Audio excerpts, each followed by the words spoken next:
ou na carta que o apóstolo Paulo escreveu aos Gálatas. Gálatas, capítulo 5, nós vamos ler a partir do versículo de número 16.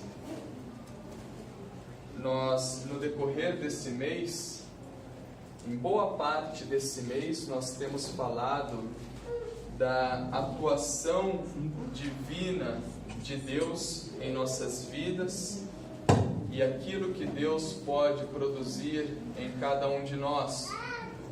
E hoje, nesse último domingo do mês de setembro, nós vamos continuar falando um pouco mais sobre uma obra maravilhosa de Deus em nossas vidas, nesse trecho que nós vamos ler. Diz assim, Gálatas, capítulo 5, a partir do versículo de número 16. O apóstolo Paulo falando: Por isso, vos digo, vivam pelo Espírito. Espírito na sua Bíblia está com E maiúsculo ou E minúsculo? Maiúsculo. Por isso digo, vivam pelo Espírito, o Espírito de Deus, o Espírito Santo do Senhor, que mora na minha vida e na sua vida. Por isso digo, vivam pelo Espírito, e de modo nenhum satisfarão os desejos da carne. Pois a carne deseja o que é contrário ao Espírito, e o Espírito o que é contrário à carne. Eles estão em conflito um com o outro, de modo que vocês não fazem o que desejam. Mas, se vocês são guiados pelo Espírito, não estão debaixo da lei. Ora, as obras da carne, elas são manifestas, e elas são imoralidade sexual, impureza, libertinagem, idolatria e feitiçaria, ódio, discórdia, ciúmes, ira, egoísmo, dissensões, facções, inveja, embriaguez, orgias e coisas semelhantes. Eu os advirto, como antes eu já os adverti. Aqueles que praticam, que vivem na prática dessas obras, não herdarão o reino de Deus. Mas o fruto do Espírito é amor, alegria, paz, paciência, amabilidade, bondade, fidelidade, mansidão, domínio próprio. Contra essas coisas não há lei. Os que pertencem a Cristo Jesus crucificaram a carne com as suas paixões e desejos. Se vivemos pelo Espírito, andemos também pelo Espírito. Não sejamos presunçosos, provocando uns aos outros e tendo inveja uns dos outros. Amém? Amém. Conseguimos acompanhar aqui todos essa leitura?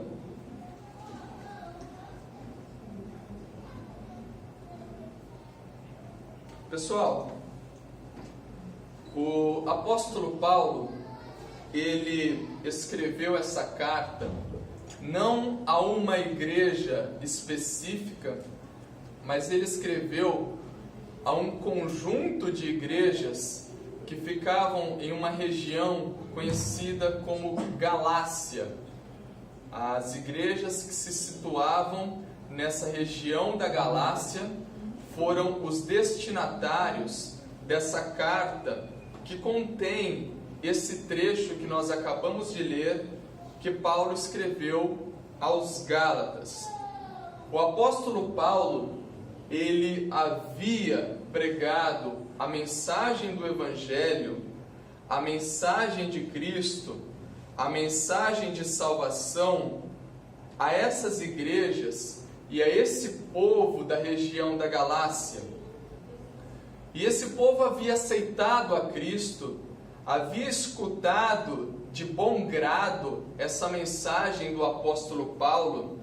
Eles iniciaram a sua jornada, a sua caminhada com Cristo, até que eles foram golpeados por falsos ensinamentos. Eles iam iniciando a sua jornada com Cristo, a sua caminhada com o Senhor, até que eles foram solapados, levados e induzidos por uma série de falsos ensinamentos que foram introduzidos nessas igrejas da região da Galácia.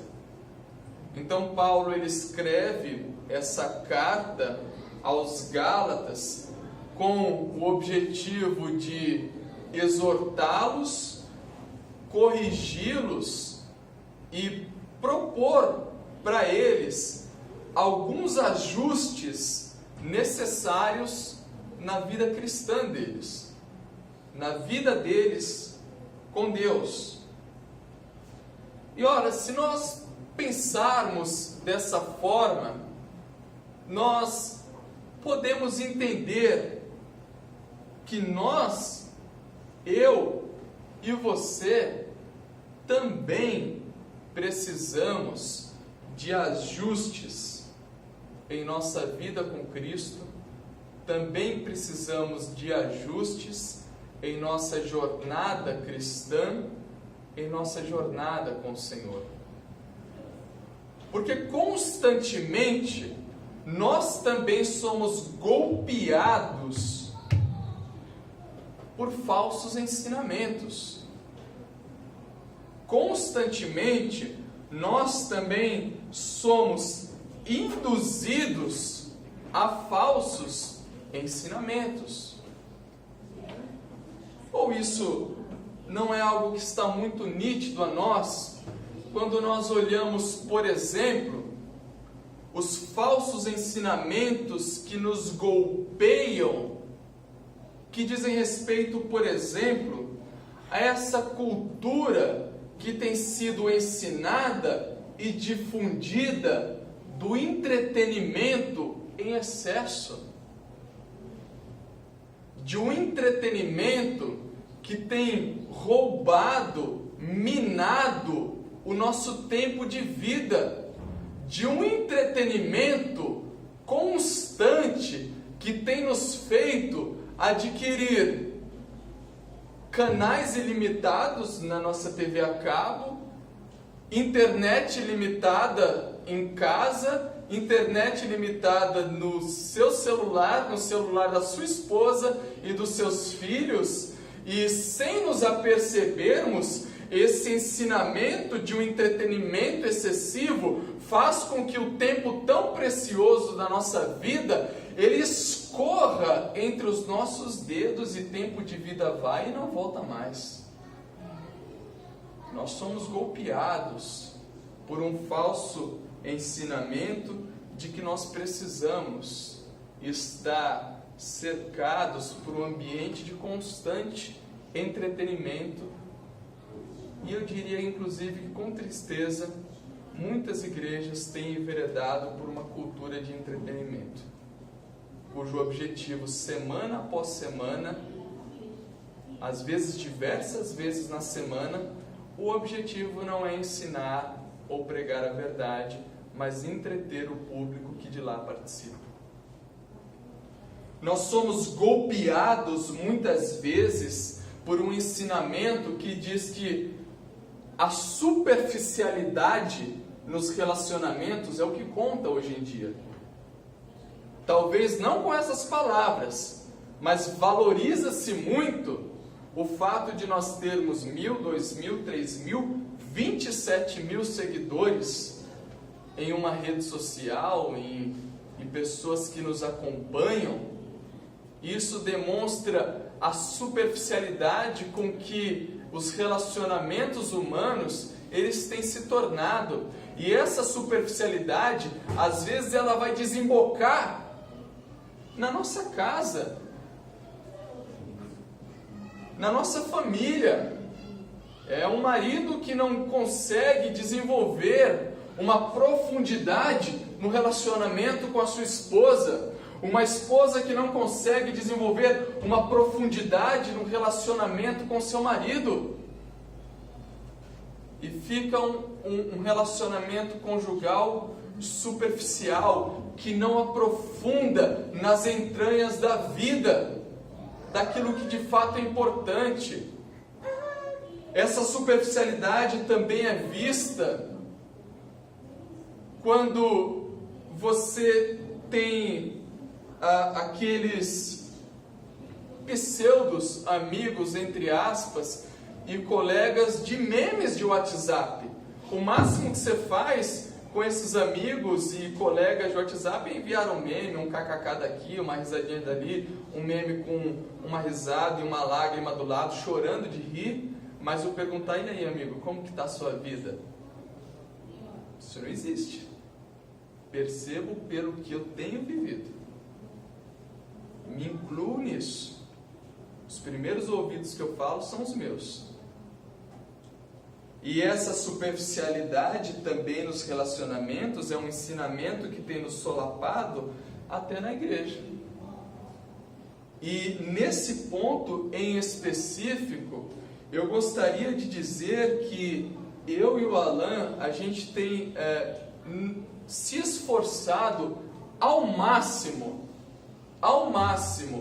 para que nós, como Igreja Batista Urbanova, não tenhamos aqui um mero relacionamento superficial de igreja, em que nós nos vemos nos domingos, aqui das 10h30 às 15 para meio-dia, nessas 4 paredes, e isso tá bom, passa. A gente tem se esforçado ao máximo para que exista algo além disso.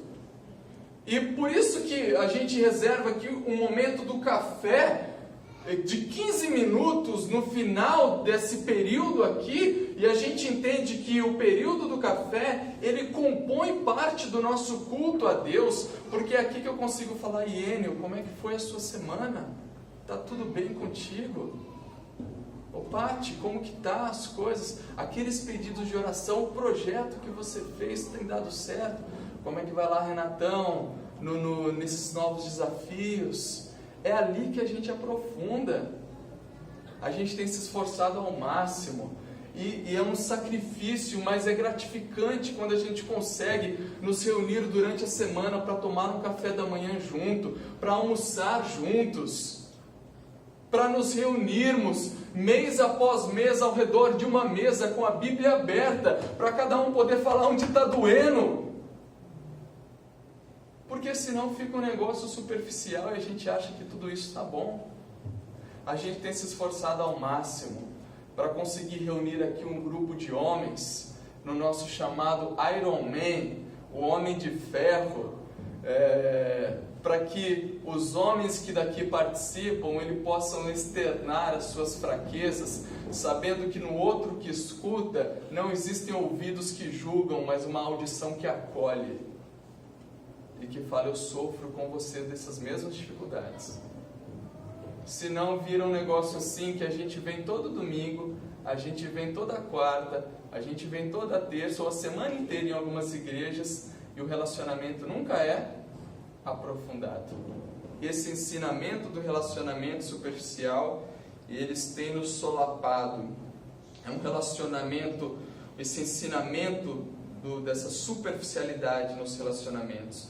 Existe um ensinamento também que tem nos solapado e nos golpeado de uma intolerância odiosa nas redes sociais, de que as pessoas na rede social, elas estão ali abertas para vomitar todo tipo de insulto contra a sua vida, mas se te vê na rua te abraça, te cumprimenta. Mas naquele ambiente que não tem dono, se sente à vontade para falar o que acha. Ou seja, eu entendo que talvez esses falsos ensinamentos, eles não estejam fixos em uma pessoa. Esses falsos ensinamentos, eles não estejam fixos em um falso mestre, mas esses ensinamentos, eles fazem parte de um ambiente em que nós estamos inseridos, de uma cosmovisão de mundo que tem sido pregada a nós e que nós temos engolido ela com muita facilidade. Com muita facilidade. E por isso a gente precisa de fazer ajustes na nossa vida e na nossa caminhada e na nossa jornada cristã. E para fazer ajustes a gente precisa parar. Parar para analisar como que anda a nossa vida. Parar para analisar e recomeçar uma caminhada de acordo com o Evangelho e de acordo com esse Espírito, com E maiúsculo, que habita na minha vida e na sua vida.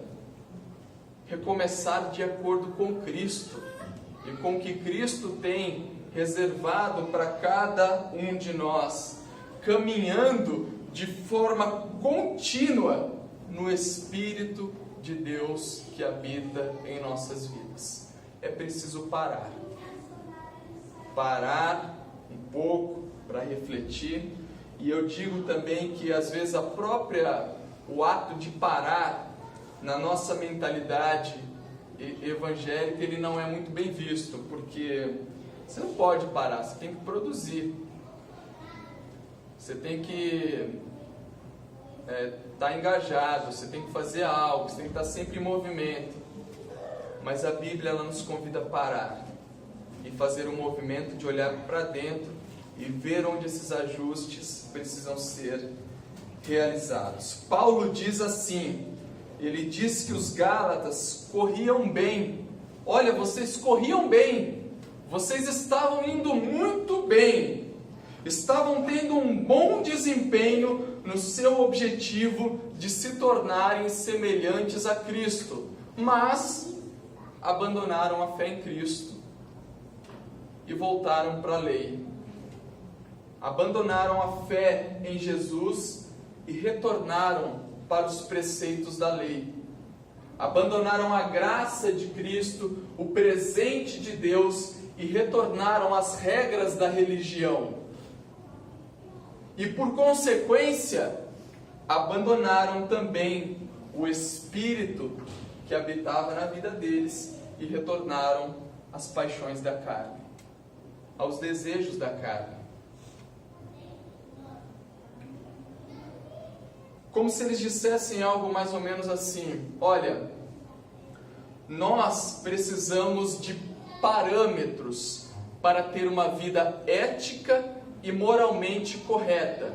Vamos buscar esses parâmetros na lei. Nós precisamos de parâmetros para viver de forma ética e moralmente correta. Vamos buscar esses parâmetros na lei. Foi o que os Gálatas disseram. E eles erraram. Erraram absurdamente. Erraram porque a lei, quando era praticada sem amor, ela tornava a vida humana uma farsa, uma mentira, artificial, farisaica, religiosa, uma mera obrigação do que eu posso, do que eu não posso, do que eu devo, do que eu não devo, e fazia assim aflorar os desejos carnais mais óbvios que se pode ver e que se podem notar. O que nós percebemos, irmãos, é que os parâmetros necessários para que nós consigamos nutrir uma vida ética e moralmente correta, eles não brotam da lei, assim como não brotam da filosofia, assim como não brotam da sociologia, assim como não brotam da política. Os parâmetros para que nós possamos viver uma vida ética e moralmente correta, eles brotam do Evangelho. Eles brotam do Espírito de Deus habitando em nós. E esses valores, eles desabrocham em nossa vida por intermédio desse Espírito que mora e que reside em cada um de nós. Amém? É por meio desse Espírito que nós construímos isso. Agora, a pergunta que nós podemos fazer a cada um de nós, e a pergunta que eu faço a mim, Rodrigo, em particular, quando eu leio essas duas listas que o apóstolo Paulo deixou para a gente, das obras da carne e do agir do Espírito em nossas vidas, a pergunta que eu faço quando eu leio isso é: onde será que eu, Rodrigo, corria bem, estava tendo um bom desempenho e sucumbi e deixei de correr?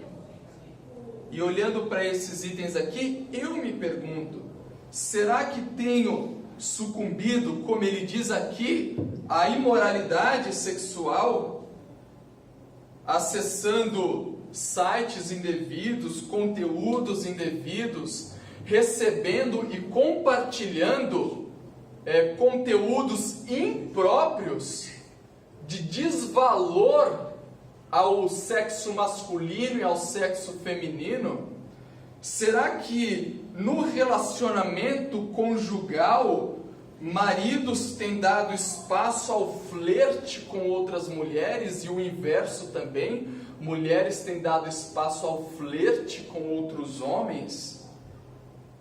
Será que eu tenho sucumbido à impureza no meu linguajar, que enquanto na igreja é um linguajar muito bonito, de glória a Deus, aleluia, graça e paz, mas em ambientes profissionais ou em ambientes de relacionamento social, esse linguajar ele muda, ele se transforma em um linguajar venenoso. Se morder a língua morre, tem veneno ali, quer minar o outro, quer destruir. Será que eu, Rodrigo, tenho sucumbido à libertinagem? Eu não tenho mais tido valores na minha vida do que é certo e do que é errado? Tudo está bom, tudo vale, tudo é lícito, tudo é correto, e assim eu perco lastro para ensinar até aqueles que me escutam, porque tudo está correto, tudo é válido, tudo é lícito. Perco lastro para ensinar os meus filhos. Será que eu tenho sucumbido à idolatria de dizer assim: olha, que bom esse dinheiro que eu tenho acumulado, que bom esses bens que eu tenho conquistado, ou como é bom o sucesso profissional e as conquistas profissionais que eu tenho obtido? Será que eu tenho sucumbido aos ciúmes doentio de não deixar a minha esposa ter a vida dela, de poder sair com as amigas dela, cultivar novas amizades, e o mesmo vale para as esposas? Será que tem existido um ciúmes doentio de não deixar o marido conversar, dialogar com bons amigos e bons colegas? Será que tenho eu me enchido de ira, de egoísmo? Será que eu tenho me embriagado, dado ao álcool, bebido além dos limites, me tornado um ébrio, alguém que perde a linha, alguém que na desculpa de beber socialmente tem ultrapassado os limites? São perguntas que eu, ao olhar essa lista, olho e faço para mim, na minha parada de refletir aonde eu preciso de ajustes, aonde a minha vida precisa ser ajustada. E aqui, irmãos, eu quero muita atenção de vocês, porque eu quero fazer um parênteses aqui, e eu quero que vocês prestem muita atenção nisso. O apóstolo Paulo, quando ele escreve essa lista, ele não está dizendo aqui isso a pessoas que porventura cometeram algum deslize em uma dessas áreas que ele escreveu. Porque qualquer um de nós, e eu me incluo nisso, estamos sujeitos a cometer deslizes em qualquer uma dessas áreas e em qualquer outras que não estão elencadas aqui. O que o apóstolo Paulo está falando são de pessoas que dizem ser de Deus, dizem ter crido no Evangelho, dizem ter o Espírito habitando em suas vidas e vivem nessa prática. Essa não é um deslize na vida das pessoas, mas é a constância de prática na vida dessas pessoas e sem arrependimento. Não existe arrependimento ou remorso por praticar constantemente nenhuma dessas obras da carne. É como se estivessem anestesiados para Deus. Deus está alertando, Deus está corrigindo e eu dou de ombros para Deus. Não estou nem aí, continuo na prática disso. Porque deslizes em alguma dessas áreas, todos nós podemos cometer e temos à nossa disposição o arrependimento, para nos voltarmos para Deus e saber que Ele nos aguarda de braços abertos. E eu aprofundaria um pouco mais ainda esse parênteses. Eu diria que inclusive tem pessoas que no decorrer de toda a sua vida vão lutar contra algum tipo de obra da carne que o apóstolo Paulo elencou aqui. Talvez tenha pessoas que tenham que lutar no decorrer de toda a sua vida contra a idolatria aos bens e ao dinheiro. Talvez tenha pessoas que tenham que lutar no decorrer de toda a sua vida contra o vício do álcool, por exemplo. Mas vão lutar contra, porque entendem que não é essa a vontade de Deus para a sua vida. O que o apóstolo Paulo está dizendo são pessoas de que não lutam mais. Se entregaram a isso. Me fiz claro, irmãos? Sim. Isso é de extrema importância. Para que nós possamos entender esses ajustes que precisam ser feitos em nossas vidas. O Espírito de Deus habita em nós e nos dá a oportunidade de olhar para tudo isso e falar assim: eu quero ajustar a minha vida em determinada área, porque ali as coisas não estão bem. E se eu continuar nesse caminho, serão caminhos de morte e de perdição para mim e para a minha família. Porque eu quero executar esses ajustes, porque eu quero que a minha vida, e eu sei que você quer que a sua vida seja um sinal de Deus nesse mundo. Porque eu quero ter uma vida relevante, eu sei que você quer ter uma vida relevante. Você não quer ter uma vida de mesmice, você quer ter uma vida relevante. Porque eu e você queremos ter uma vida frutífera, porque queremos conviver bem, bem com Deus, bem conosco mesmo e bem com o próximo. Por isso nós queremos esses ajustes. Esses dias eu escutei uma história muito engraçada e talvez eu contando não vai ter graça nenhuma, porque eu sou dessas pessoas que ao contar uma piada consegue estragar a piada e tem que explicar depois o que é pior, né? O Alan faz isso muito melhor do que eu, mas eu vou tentar aqui contar uma história, né?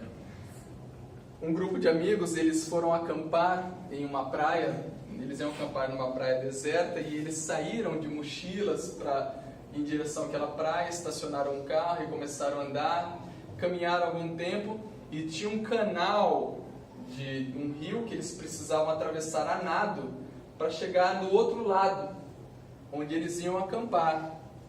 E esse canal devia ter aí uns de 50 a 70 metros que a pessoa ia ter que ir nadando para chegar do outro lado, né? Aí um dos amigos olhou para aquilo e falou: não vou de maneira nenhuma. Que isso, eu sou sedentário. Se eu abaixar aqui, eu não levanto de novo? Não vou nada. Fumante desde os 9 anos. Como é que eu vou ter fôlego para chegar do outro lado, né? Aí o pessoal falou, então você vai ter que ficar aqui, como é que você vai então pro outro lado, né? Insistir, ele foi, né? Aí falaram que ele estava nadando, e eles concentrados naquilo, né? E chegou no meio do caminho, ele começou a sentir cãibra, ele falou, vou morrer agora. E ele, com muito esforço, começou a nadar de cachorrinho. E aí ele olhou para trás e falou assim, vou voltar. Mas ele já tinha passado daquele ponto em que voltar era uma péssima ideia, porque já tinha ultrapassado mais da metade, o único recurso era continuar. Era um caminho sem retorno. E ele conseguiu continuar e chegou lá e ficou estatelado do outro lado da praia, mas chegou, porque era um caminho sem retorno. Eu admiro muito, irmãos, percebam que ninguém riu. Nossa. Acabou já, Renato. Obrigado.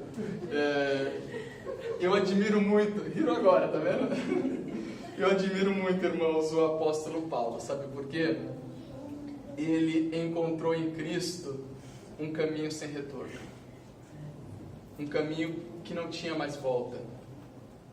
Aquele que era perseguidor da igreja, que identificava na vida dele de forma muito explícita todas essas obras da carne, quando ele se encontrou com Cristo e que o Espírito de Deus passou a habitar na vida de Paulo, aquilo para ele foi um caminho sem retorno, sem volta.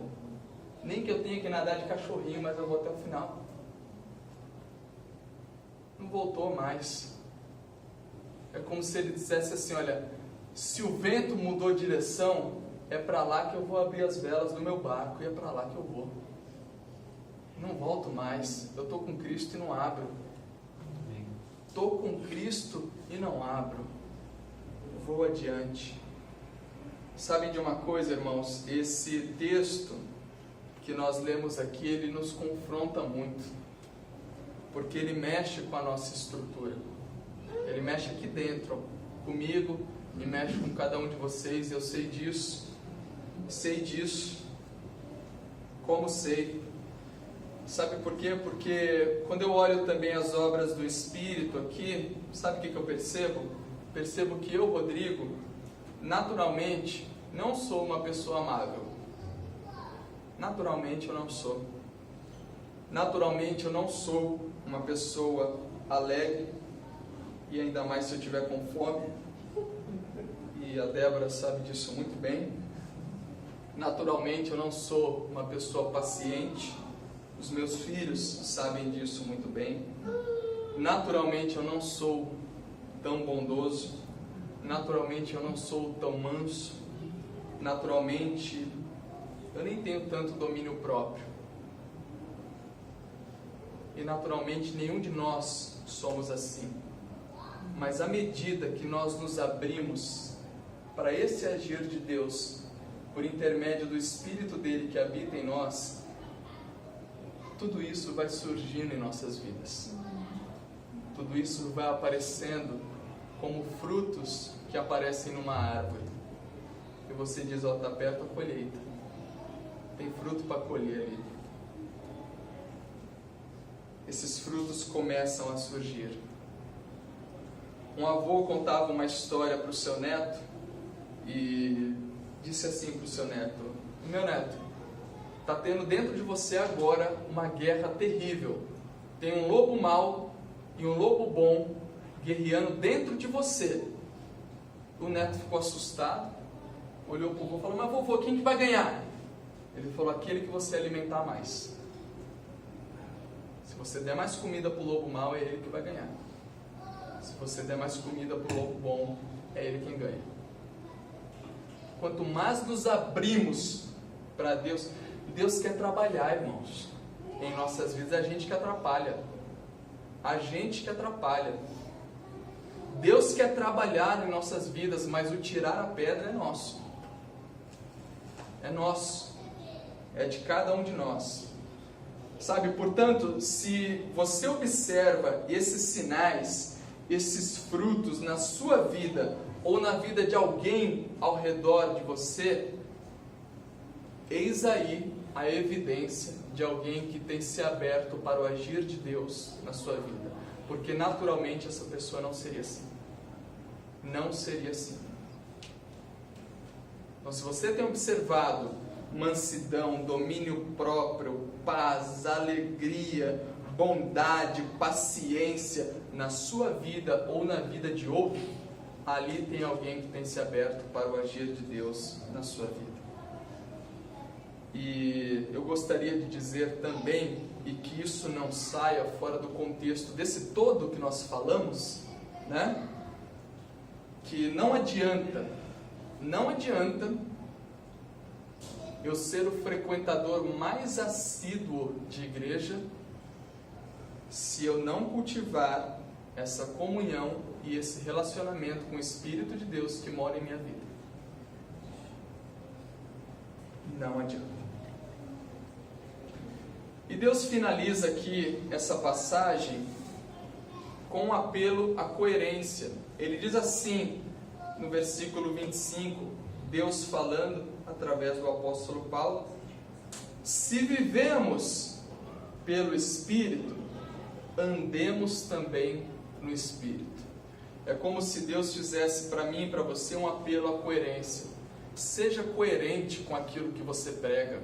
Seja coerente com aquele Cristo que morreu e ressuscitou por você. Seja coerente com o Espírito que habita em sua vida. Se você diz que o Espírito de Deus habita em você, então caminha nele, anda com ele, se relacione com ele, e sua vida passará a ser essa vida frutífera para o reino de Deus. Amém? Amém. Sabe qual é o grande objetivo de Deus para as nossas vidas? Deus tem vários objetivos para nós, e eu não tenho dúvida disso. Mas tem um que é o grande objetivo de Deus para as nossas vidas, é restaurar a imagem de Cristo em mim e em você. E essa imagem de Cristo em mim e em você só pode ser restaurada à medida que nós nos abrimos para o trabalhar do Espírito dele em cada um de nós. Do contrário, aquelas obras da carne vão ficar sempre sendo a constante. Vamos ficar em pé? Vamos orar?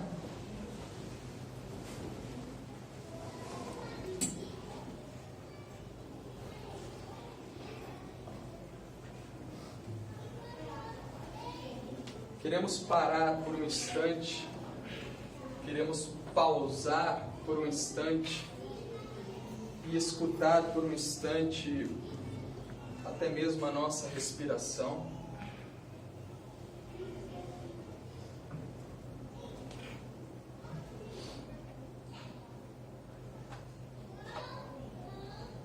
E talvez a expressão mais sincera que nós possamos dizer a Deus nessa manhã é que não somos perfeitos, pelo contrário, estamos muito longe disso, que nós falhamos, que nós erramos e que nós servimos a um Deus de amor, que tem nos acolhido nele, que tem proposto a nós vida nele.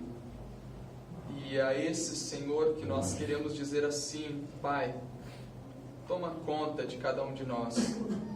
Cada um de nós aqui, na nossa individualidade, sabe, porque o Teu Espírito Santo tem nos instruído, em quais dessas áreas da nossa vida nós precisamos realizar ajustes. E esses ajustes, Pai, eles não serão efetuados pela força do nosso braço, porque nós somos fracos, Deus. Mas eles serão efetuados pelo Teu Espírito que habita em nós. Nós cremos no Espírito Santo de Deus e dizemos ao Espírito Santo de Deus que Ele tem a liberdade para atuar em nosso interior, limpando, lavando, tirando toda a sujeira, toda a imundícia. Pai, nós Te damos essa liberdade em nós, para que possamos, dia após dia, nos tornarmos mais semelhantes ao Teu Filho, ao Cristo que morreu por cada um de nós. Amém? Amém.